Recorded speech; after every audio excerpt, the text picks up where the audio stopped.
7 pengedar narkoba jaringan Sumatera berhasil diringkus polisi. Dari tangan pelaku, polisi menyita sabu seberat 907,98 gram siap edar.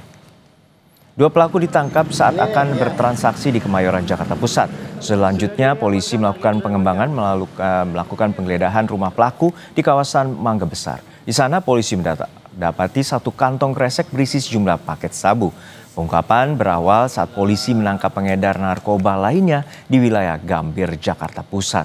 Dalam kasus ini, polisi menangkap 7 pengedar beserta barang bukti sabu seberat 907,98 gram lebih, dan ketujuh pelaku ini merupakan jaringan Sumatera yang dikendalikan seorang bandar yang tinggal di Bekasi, Jawa Barat. Akhirnya dilakukan penangkapan terhadap 2 orang pengedar dengan inisial HL dan MY. Kemudian setelah dilakukan pengembangan dari hasil penangkapan awal, itu didapat bahwa barang bukti tersebut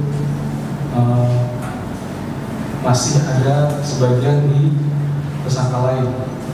Kemudian setelah tim melakukan pengembangan menuju ke tempat TKP di wilayah Jakarta Barat, didapatkanlah di salah satu tempat pos. Di situ didapatkan barang bukti lain seberat 200 gram.